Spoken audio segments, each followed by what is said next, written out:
আমরা নতুন মেশিন এনেছি, চায়না পাঁচিলের ঘর করা। এটা ভাইব্রেটর মেশিন। এতে আমরা মাল তৈরি করব। তোমরা দেখো কিভাবে মালটা তৈরি হবে। এই যে মালগানা মানে ঠিকভাবে প্লেটের মধ্যে রাখছি, এর মধ্যে এই যে জিআই তার আর সব দিচ্ছি।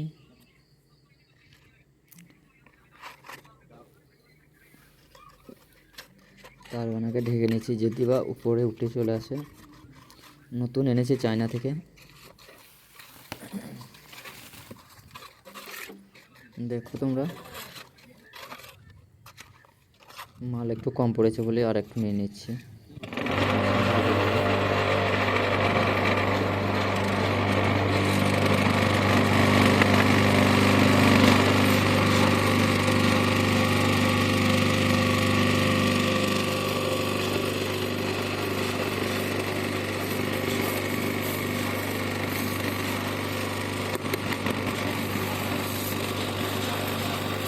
কেউ যদি এই মাল নিতে চাও ঘর করার জন্যে এবং ঘরের ওয়াল ঘেরার জন্যে, পাঁচিল ইটের থেকেও মজবুত এই যে মালগানা তৈরি হচ্ছে ভাইব্রেটর মেশিনে, এতটাই মজবুত হয়তো না দেখলে তোমরা বুঝতে পারবে না।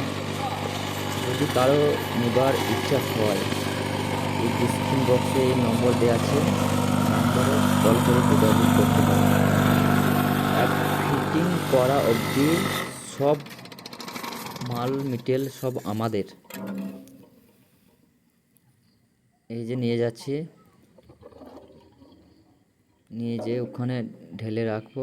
ফিনিশিংটা কীরকম দেখবে তোমরা, এতটাই মজবুত সে বলার নেই। এই চায়না থেকে এই মেশিনটা এনেছি আমরা, প্রচণ্ড মজবুত। আগে যে হাতে ঢালা হতো, সে হাতের ঢালা থেকে এখন এই মেশিন এনেছি, ইটের থেকে মজবুত। ফিনিশিংটা দেখো, এতটাই সুন্দর। ঘর করলে তোমরা বুঝতে পারবে এতটাই মজবুত হবে। তোমাদের যদি কারো ঘর করা এবং বাড়ির পাঁচিল ঘেরার জন্যে কেউ যদি নিতে চাও, এই ডিসক্রিপশন বক্সের নম্বরটা দেওয়া আছে, তোমরা কল করে যোগাযোগ করতে পারো।